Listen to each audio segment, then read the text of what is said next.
Bonjour à tous, aujourd'hui on traite ce petit exercice qui parle de réduction et de topologie, donc très intéressant pour réviser un peu les deux, qui provient de la banque XENS et on y va tout de suite. Donc cet exercice, on va prendre une matrice M de Mn de C, ok, et on cherche à montrer que M est diagonalisable si et seulement si la classe de similitude de M est fermée. Alors pour résoudre cet exercice, il faut déjà donc M diagonalisable, ça pour le coup on sait ce que c'est. Cependant la classe de similitude de M c'est un truc qu'on n'a pas trop l'habitude de manipuler. Pour ça, hein, la classe de similitude de M c'est que je vais noter par exemple SM. Donc c'est l'ensemble des N dans Mn de C qui sont en relation avec M. Donc M semblable à N. Alors j'utilise semblable pour la relation d'équivalence de semblabilité. Donc semblable. Donc en gros, il existe P de Gn de C tel que M égale Pn P-1. Voilà, donc c'est l'ensemble des matrices qui sont semblables. Et donc on va regarder les propriétés topologiques de cette classe de similitude, autrement dit si elle est fermée. Donc si elle est fermée, on aurait M diagonalisable. Voilà la chose qui paraît bizarre, c'est qu'on part d'un objet topologique, donc une classe de similitude fermée, et on finit sur une diagonalisabilité, quelque chose de plutôt algébrique. Donc on se dit, bon, ok, et on va voir en fait, qu'en déroulant l'idée, c'est assez naturel ce résultat. Voilà. Bon, on va commencer par traiter un cas simple. Enfin, le cas simple, l'implication qui paraît plus simple, c'est globalement, si on a M diagonalisable, alors la classe de similitude de M est fermée. Bon, alors qu'est-ce qu'on va faire? Donc on va juste noter qu'on traite ce sens-là. Et donc on suppose que M est diagonalisable. Et on cherche à montrer que la classe de similitude de M est fermée. Bon, la classe de similitude de M fermée, pour montrer qu'on a un ensemble fermé, on utilise assez souvent ça, la caractérisation séquentielle ou une image réciproque. Bon, une image réciproque, quelle image réciproque on pourrait utiliser pour décrire l'ensemble SM? On pourrait se dire que c'est égal à phi-1 dans certains trucs, mais en fait, ça pourrait en fonctionner parce que, à la limite, on pourrait décrire ça comme les PM P-1 avec juste P dans GLN de C.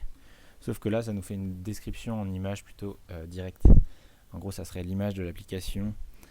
C'est l'image de l'application phi qui a une matrice P associe PM P-1. Mais du coup, c'est une image directe, donc c'est pas vraiment ce qui nous intéresse. Donc ça va pas marcher. Et l'image réciproque, c'est compliqué de décrire ça avec une image réciproque. Donc on va plutôt regarder quelque chose, la caractérisation séquentielle. Donc du coup, on va prendre la caractérisation séquentielle. Je rappelle, il faut qu'on ait une suite. Donc on prend une suite de la classe de similitude, une suite de matrices qui convergent, et on veut montrer que la valeur vers laquelle cette suite converge est en fait encore dans la classe de similitude, ce qui justifie que la classe de M est fermée.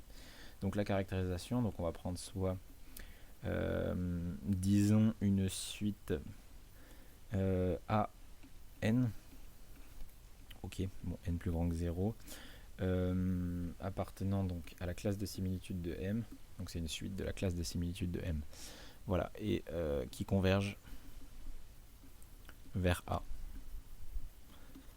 A de Mn de C. Et donc on va montrer que A est en fait dans la classe de similitude de M. Donc en fait A est semblable à M. Bon, pour ça, ce qu'on peut se dire, c'est que les matrices qui sont semblables,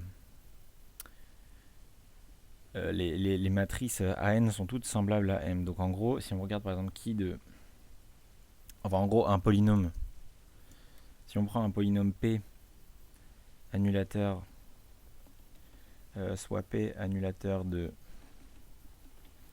M, et bah alors on va avoir aussi que P va annuler, il annule A, enfin la suite AN.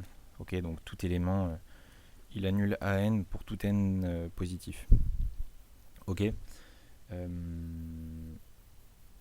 Bon, ça c'est pas très compliqué à voir, hein. C'est juste on écrit la relation de semblabilité et ça nous donne le résultat. Donc bon, on sait que M est diagonalisable, et bon, si on regarde les caractérisations de M diagonalisable, on en a une en particulier, c'est le fait que son polynôme minimal soit scindé à racine simple. Donc en gros, on a pi de M qui est scindé à racine simple. Donc SARS pour scindé à racine simple. Ok. Pi m le polynôme caractéristique, et on sait donc, d'après ce qu'on vient de dire avant, que pi m de AN pour n plus grand que 0 annule AN. Ok, c'est égal à 0.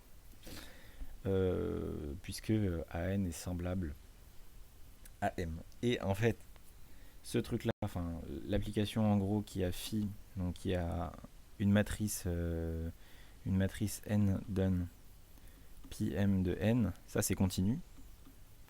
Ok, c'est juste une application polynomiale en gros. Et donc du coup, ça nous dit en fait que quand on va faire tendre ceci vers plus l'infini, à pi m de a, ok, tend vers la même chose ici, donc tend vers 0.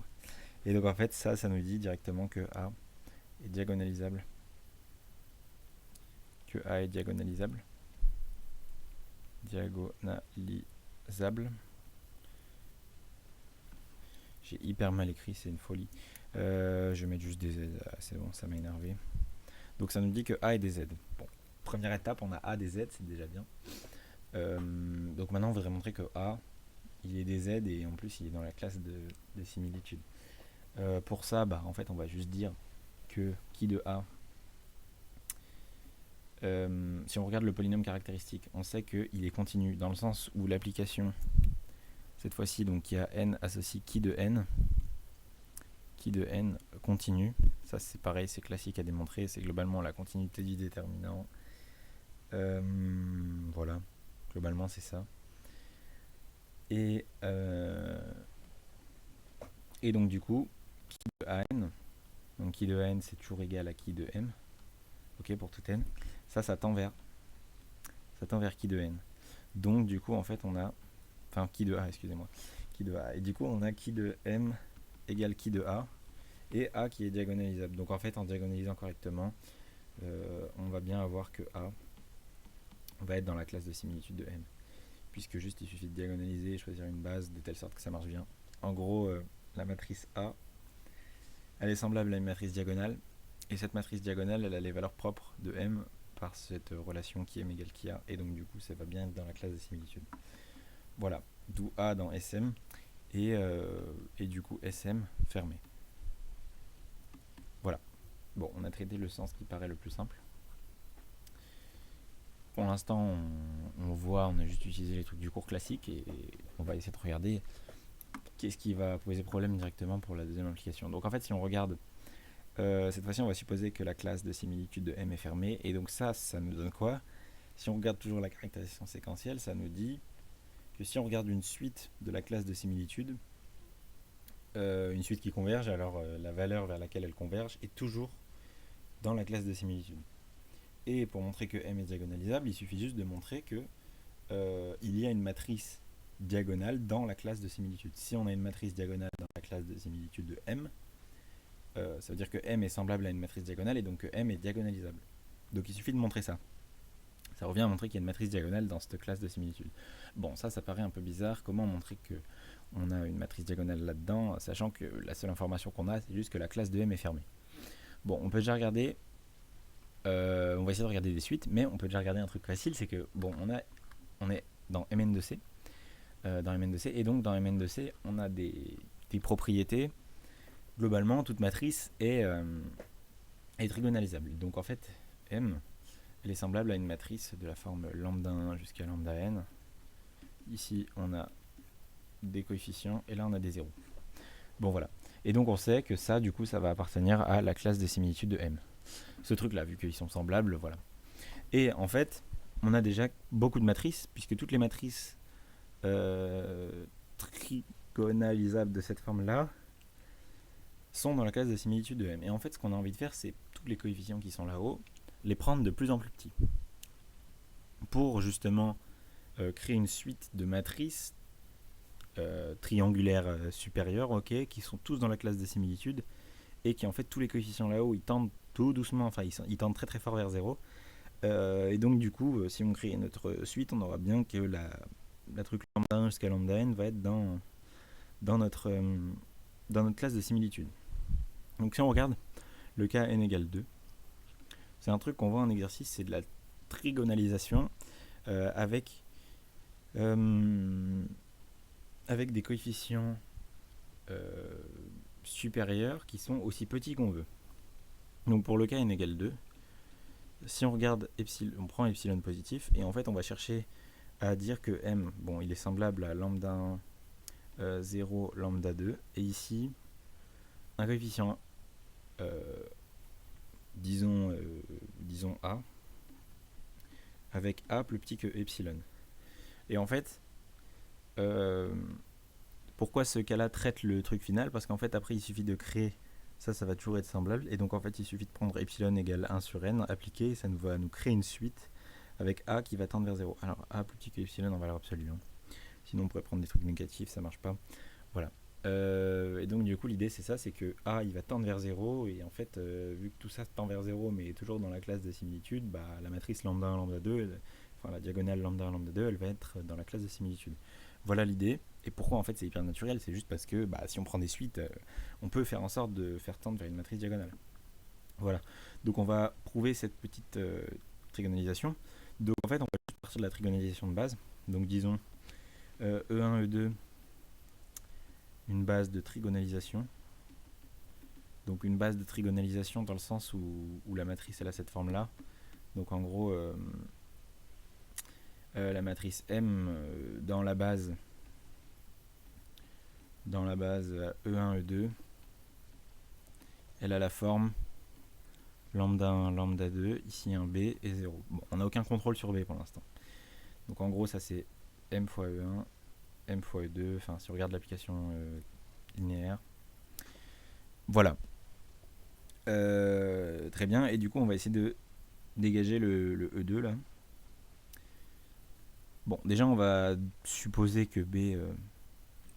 on va prendre B différent de 0 parce que si B égale 0 c'est fini. Si B égale 0, fini. Ok, puisqu'on a déjà une matrice diagonale, donc voilà, la matrice est déjà triangulaire, donc voilà, on va supposer du coup B différent de 0. Et on va regarder quelle base on peut créer à partir de cette base pour avoir un truc petit ici. Donc on peut regarder par exemple E1. Enfin, en gros, on va chercher à multiplier notre base par epsilon. Pourquoi? Parce que ça va faire descendre les trucs. En gros, si on note phi associé à m, phi associé à m, donc du coup avec cette relation, on a phi de E1 qui donne lambda 1 à E1 et phi de E2 qui donne BE1 plus lambda 2 E2. Donc on va regarder, on va poser E1' égale E1 et E2' égale epsilon E2. Pourquoi ça va fonctionner? Parce qu'en fait, donc bah, si on regarde phi de E1', ça va faire phi de E1, bref ça va faire lambda 1 E1'. Ok, et si on regarde phi de E2', bon bah ça c'est epsilon phi de E2. Voilà, phi de E2, et phi de E2 on a dit que c'était B, etc. Donc ça nous ferait epsilon B E1, mais E1 c'est E1', on l'a dit, donc ça fait B', plus lambda 2 epsilon E2. Et ça c'est E2'.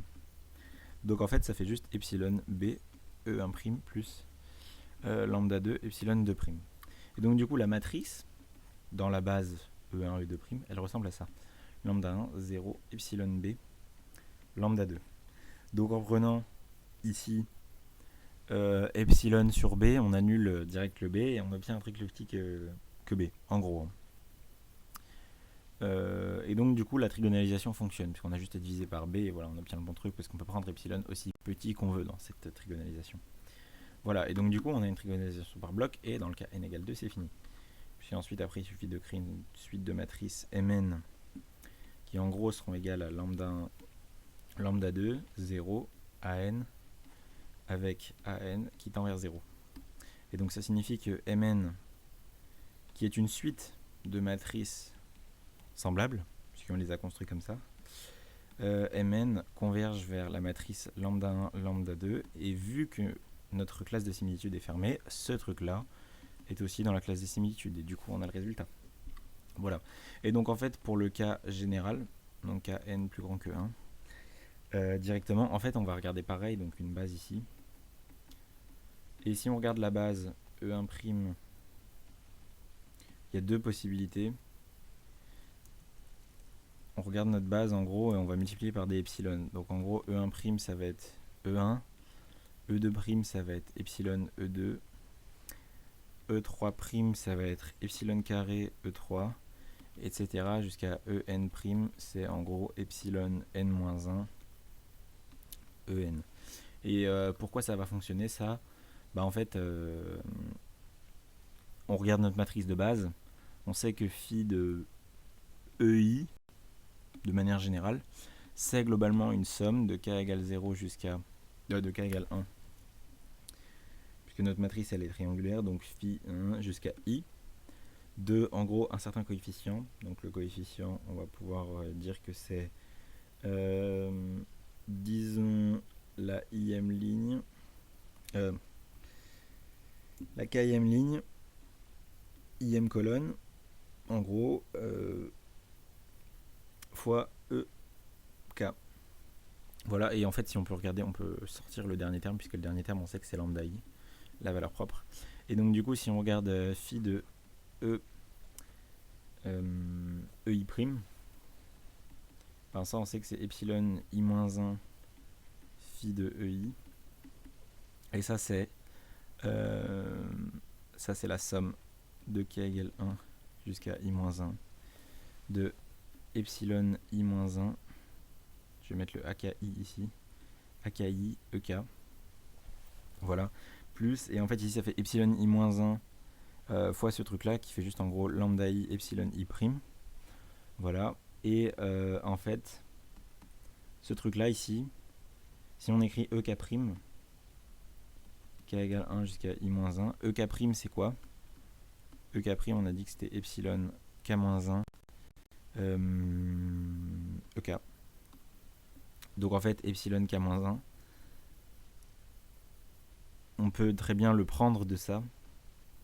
En gros, AKI, AKI, et du coup, on va prendre epsilon de i-1.